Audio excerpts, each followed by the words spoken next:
Hello, world. I'm excited to be talking to you about what is going on in the world in 2025. I'm Rachel Tipograph, the founder and CEO of MikMak, and this is our State of the Union. We're more than halfway through the year, and there's been a whole lot that's gone on in this world, and also a whole lot for me personally. I'm excited to share with you all that my wife and I are 37 weeks pregnant, which is another reason why I'm doing this State of the Union. I want to share with you what I'm seeing, where I think the industry is going to head. As you know, MikMak works with over 2,500 of the biggest brands in the world. We were appended last year to $2.5 billion of global ad spend. 1.5 billion shoppers went through our system. I share this because our data is truly statistically significant and it is consistently predicted where the world is heading. So without further ado, let's get into it. 2025, I think for all of us, has not gone as planned. When I look across our customer base, which we are working with food, bev, alcohol, beauty, personal care, consumer electronics, toys, pet, garden, home improvement, automotive parts, literally every major type of consumer product. And no matter what you're selling, no matter where you are selling it, everyone is dealing with the same three pain points. You're first asking yourself, how do you generate profit in today's environment? It's more expensive than ever to bring a physical product to market, to keep it on the shelves, to get consumers to be aware that you exist in the world, let alone choose you. You then add the additional pressure that's probably coming from your board of directors, which is you got to do more with less because of the advent of AI, and you're really throwing your hands up in the air. How do we do this? The second is very near and dear to my heart. When I look across all major consumer product companies, there is a consistent thread in all of their earnings, which is that volume sales are down. That's interesting because retail media spend, meaning on-site retail media spend where you're writing a retailer check, is up. What's happened in this industry is that this industry has become way too lopsided. We've all become way too focused on ROAS and last click attribution because we think that's what's going to make your boss happy. But you know what's going to make your boss happy? Meeting Wall Street's outcomes, moving volume sales. How do you move volume sales? By investing in upper funnel media. You have to bring new consumers into the funnel, not reach the same person at Walmart or Tesco who was going to buy your product anyway. And then finally, because of all these compounding pressures, how do you ensure that the consumers that you're acquiring will become lifetime consumers? And the reality is the consumer is irrational today. What's valuable to them has nothing to do with price. In fact, what we see in our data at MikMak is that the consumer is willing to spend boatloads of money on luxury goods and then not feed themselves. It makes literally no sense. And the way that you're going to gain customers for life is by being able to stay on top of these real-time market trends. So when we look across what's happening in the market, as you know, MikMak sits at the intersection of media and commerce. And when you're appended to something like $2.5 billion of global ad spend, man, do you know what's happening in the industry. And just to put that in a frame of reference for you, if MikMak was actually a standalone media platform, we'd be the 15th largest in the world. We'd actually be bigger than someone like Spotify or Reddit. So when we look across where brands are investing their dollars, here are the most popular channels by the size of the investment that brands are making. And what you can see here is that on any given day, Meta really represents 50% of our traffic, which means 50% of a brand's media budget. And while it might seem like Meta's gone through a dip, you're really talking about it hovering around 48% on average the last 3 quarters of a brand's total traffic. Where we've seen consistent growth is in Google search. And this is coming off right of the announcement of Alphabet's Q2 earnings that literally happened a week ago. And what happened? Alphabet reported strong earnings. Why? Because Google search is actually resilient. Google search also includes Gemini. Gemini is the second most popular LLM search on this planet. And you can see consistent growth in Google search within advertisers. TikTok has gone through a bit of a challenging year. Because of the TikTok ban, brands have been a little bit skittish around that platform. We've seen it go from essentially nearly 14% of a brand's total advertising traffic to now closer to 10%. Brands still see it as a very powerful channel where you can build brand and drive conversion all at once. But what trumps essentially ROAS is brand safety. And where have we seen dollars move out of TikTok? We've seen them move into Alphabet and Pinterest, which is why you're seeing a net positive growth for Pinterest. And then finally, Trade Desk, they recently entered the Fortune 50, which is a huge milestone for any founder on the planet. And the Trade Desk isn't just open web programmatic. They've become the biggest aggregator of CTV and offsite retail media. Snap, modest growth. I mean, really, we're talking about going from 0.75 to really 1.1. So wouldn't call it a home run. It's really representing 1% of a brand's total traffic. And then Reddit is now starting to represent around 0.5% of a brand's total traffic.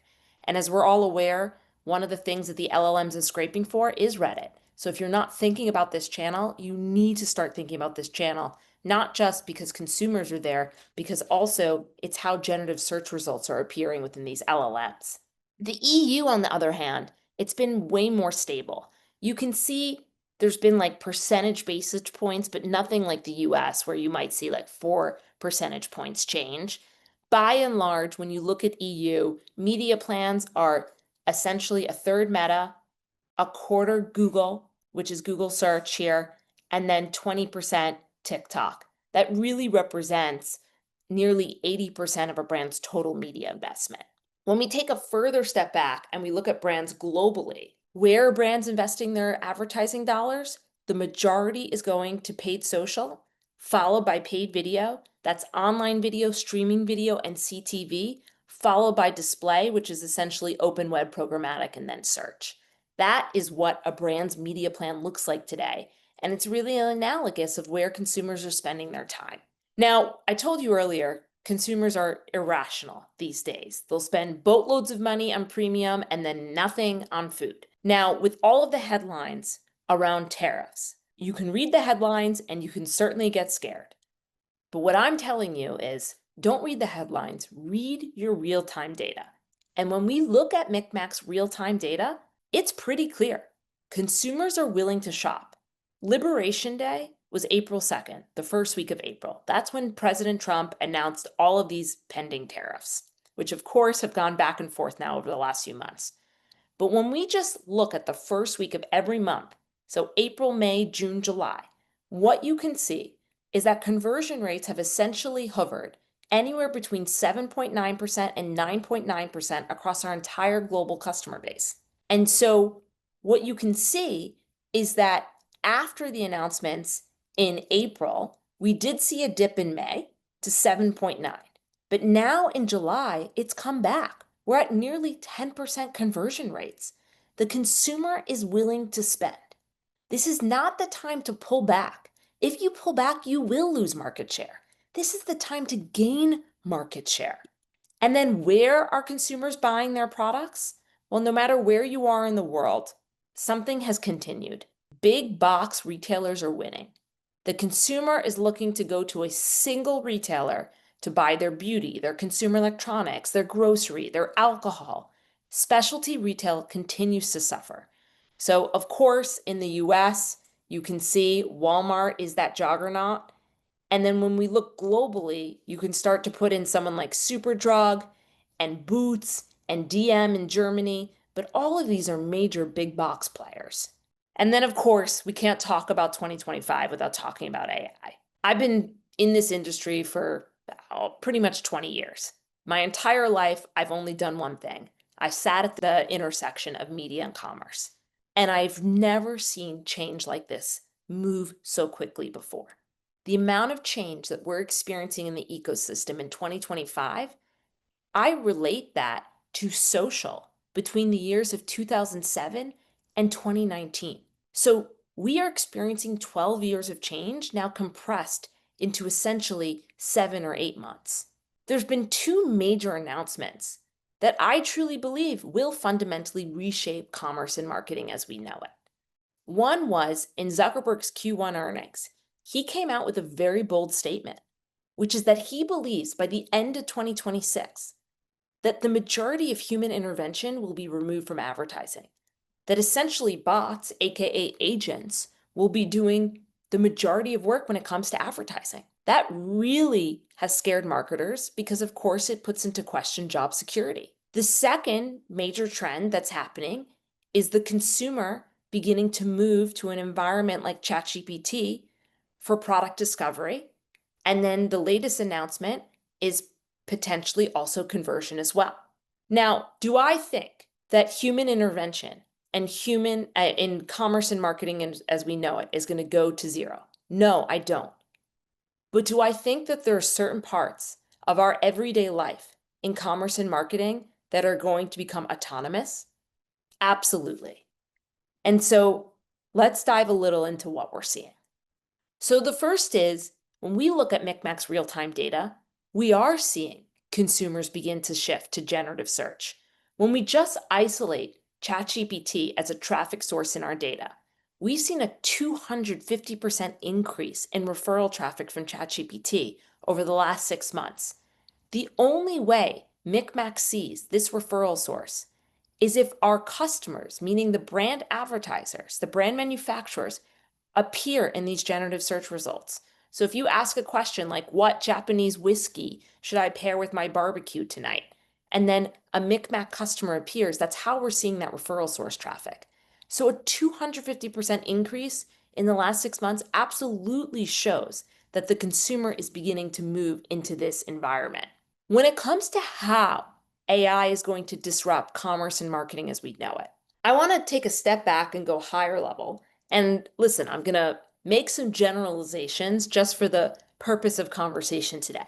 If we're to boil down marketing, marketing is in the spirit of helping generate demand for a business or service or idea and then get someone to transact. That transaction could be many things. It could be buying a product, it could be signing up for an email, it could be signing up for a demo, whatever it might be. And to get someone to consider you, there's really two modes.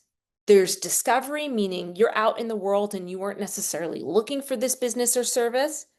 And then there's recall. You're actually aware that it exists in the world. For the last 100 years, we have all been playing in what I would describe as the human commerce marketing world, meaning every day we wake up as marketers and we are trying to engage with humans, whether it's a business to consumer or a B2B service. In this new world that we're now living in 2025 and beyond, we will continue to care about the human commerce world, but we are also going to have to care about the agentic commerce marketing world. And within this agentic commerce marketing world, there's going to be two monumental disruptions, and one we're living through faster than the other. The first is on the advertising side. When Zuckerberg made this bold statement that the majority of human intervention is going to be removed from advertising by the end of 2026, I, Rachel Tipograph, actually believe him. Because think about how much grunt work is currently involved in advertising. We have humans planning media and writing briefs. We have humans logging into different ad managers to buy media. We have humans analyzing data to then make optimizations in these ad managers. And then we have humans helping us generate reports and glean insights. The reality is, machines, robots, computers, agents, whatever you want to call them, they can do a lot of that work. Of course, we can create systems where humans can intervene, but 80% of that is probably going to be taken care of by the agent. The second aspect of disruption, which I actually think there's going to be less disruption. So my big bet is that there's going to be more disruption on the advertising side. There will be some disruption on the commerce side. We're already starting to see some of it, which is the consumer turning to an environment like an LLM, like a ChatGPT, a Perplexity, to discover or recall products. The thing about the LLM is that discovery and recall are going to become one and the same. And they're going to generate just a handful of results, not infinite results. And it's going to remove consideration as we know it. And then there's the opportunity, of course, to have bots, once again, buy products for us.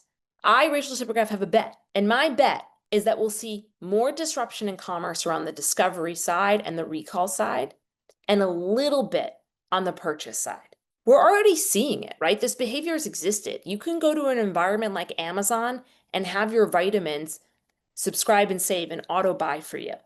That's no different than a checkout agent. But the reality is, we'll probably do that for highly commoditized products, not all of it, but for some of it. But I don't think we're going to do it for high consideration purchases, like buying a television or a vacation. So my big bet is over the next decade, we all need to say to ourselves, 10% of our total GMV will come from agentic checkout, but 90% will still come from humans. But 10% is absolutely meaningful. 10% is going to cause you to stand up teams around this and invest in software and services. And this is really going to cause us all to ask ourselves new questions, which is, of my total marketing budget, how much should go towards human marketing versus agentic marketing? What's the lifetime value of a human shopper versus an agentic shopper? What should my audience segmentation strategy be for human shoppers versus agentic shoppers? The list goes on of new existential questions that we're all going to have to answer together. But my biggest takeaway for you is that I see AI as an and, not an or a verse. You're going to have human marketing and agentic marketing. You're going to have human commerce and agentic commerce. We are going to have to operate in a world and become comfortable with both. So, what are our big bets for at least the back half of this year and then going into 2026 as you're all doing strategic planning? Well, the first is, if you want to drive growth, you have to invest in full funnel marketing.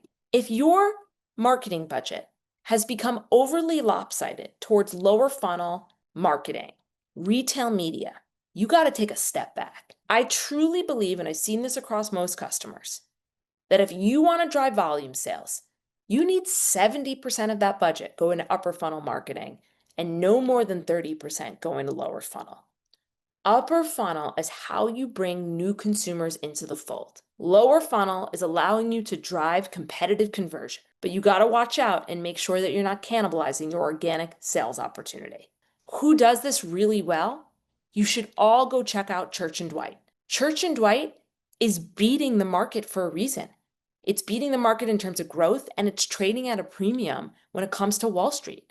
This company invests in full funnel marketing, and it makes sure that every single media impression can also be a moment for conversion.